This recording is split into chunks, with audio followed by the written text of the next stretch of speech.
दोस्तों कुछ वक्त पहले तक भारत की सरकारी एजेंसी जैसे कि DRDO, ISRO, GTRE private companies को बिल्कुल भी डिफेंस से जुड़े हुए प्रोजेक्ट नहीं सौंपा करती थी। सारी की सारी मैन्युफैक्चरिंग का इजाद करना, मैन्युफैक्चरिंग से लेकर हर काम को सरकारी एजेंसी खुद ही करती थी। लेकिन बदलते वक्त के साथ साथ भारत की गवर्नमेंट एजेंसी ने प्राइवेट कंपनी के साथ हाथ मिलाया है और अब डिफेंस के स्वदेशी उपकरणों को दोगुनी तेजी से तैयार किया जा रहा है। कुछ वक्त पहले ही गोदरेज कंपनी के साथ भारत की एजेंसी जीटीआरई यानी कि gas turbine research engine centre ने हाथ मिलाया था और ये दोनों ही कंपनीज मिलकर कावेरी ड्राई इंजन को तैयार करने वाले थे। और अभी हाल ही में एक अपडेट सामने निकल कर आई है कि इस इंजन से जुड़े मॉड्यूल्स की मैन्युफैक्चरिंग गोदरेज कंपनी ने शुरू कर दी है। गोदरेज इंडस्ट्रीज पहले भी भारत की डिफेंस के लिए कई सारे प्रोजेक्ट पर काम कर चुकी है और अब कावेरी ड्राई इंजन एक बहुत बड़ा प्रोजेक्ट होगा, जिसके बाद से ही भारत के डिफेंस एयरक्राफ्ट की ताकत को ऊंची रफ्तार मिलेगी। ड्राई कावेरी इंजन कोर को काफी सालों से महत्वपूर्ण तकनीकों में लगाकर मिल रही सफलताओं की वजह से अब स्टेबल बनाया जा रहा है, जिससे इंजन का सक्सेसफुल सर्टिफिकेशन मिल सके, जिसके 2026 तक मिलने के आसार हैं।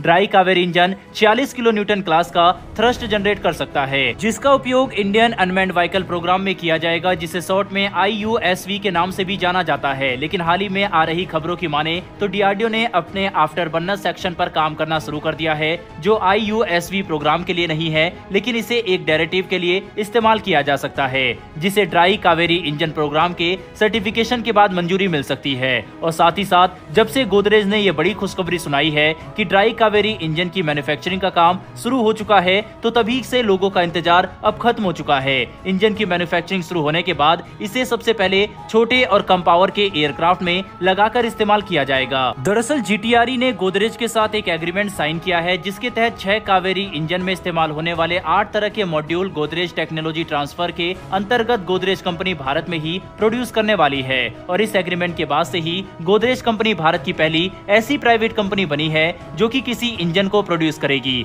गोदरेज ऑफिशियल्स की तरफ से आई स्टेटमेंट के अकॉर्डिंग इन 8 मॉड्यूल्स को 30 महीने के अंदर बनाकर तैयार कर दिया जाएगा, जिसकी मैन्युफैक्चरिंग हाल ही में शुरू हुई है। आगे चलकर ड्राई कावेरी इंजन को बड़े और घातक एयरक्राफ्ट में भी लगाया जाएगा, जिसके लिए डीआरडीओ फिलहाल एक अलग तरीके के आफ्टर बर्नर पर काम कर रही है। वहीं उसके बाद ये इंजन पहले के मुकाबले ज्यादा थ्रस्ट जनरेट कर पाएगा और अगर पहले वाले इंजन को छोटे और कम पावर वाले एयरक्राफ्ट में लगाने के बाद सक्सेसफुल सर्टिफिकेशन मिल जाता है, तो नए आफ्टर बर्नर को बनाकर बड़े UCAV एयरक्राफ्ट में इस्तेमाल किया जाएगा। पिछले साल 8 सितंबर 2022 को एक खबर आई थी कि मुंबई में 250 करोड़ के निवेश से एरोस्पेस प्रोडक्शन यूनिट को गोदरेज कंपनी ने सेटअप किया है। तो काफी ज्यादा चांसेस इस बात के हैं कि इन 8 मॉड्यूल्स की मैन्युफैक्चरिंग जो अब गोदरेज ने शुरू की है, उन्हें इसी एरोस्पेस प्रोडक्शन यूनिट में तैयार किया जाने वाला है। 1989 में जब डीआरडीओ ने अपने इस ड्राई कावेरी इंजन के प्रोडक्शन को शुरू किया था, तब फॉरेन मीडिया ने इसे पूरी तरीके से एक असफल प्रोजेक्ट बताया था। लेकिन मीडिया की बातों में कितनी सच्चाई थी, ये बात तो भारत ने कुछ ही सालों के इंतजार में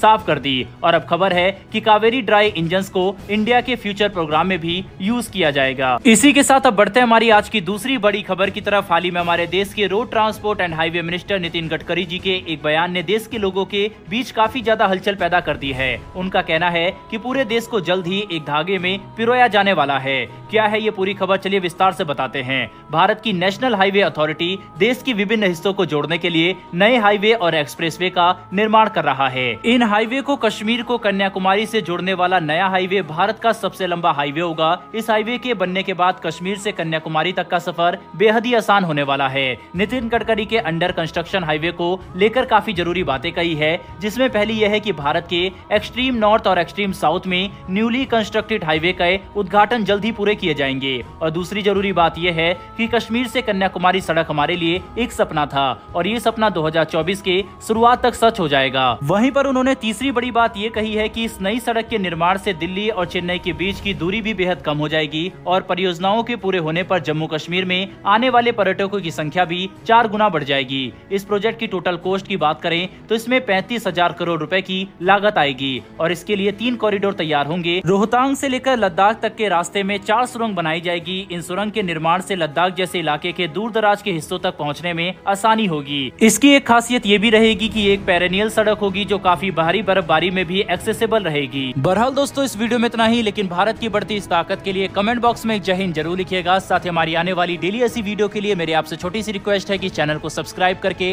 बेल नोटिफिकेशन को अवश्य दबा लें, जिससे हमारी ऐसी डेली वीडियो आप तक सबसे पहले पहुंच सके। फिर मिलेंगे ऐसी एक नई वीडियो के साथ। धन्यवाद। जय हिंद।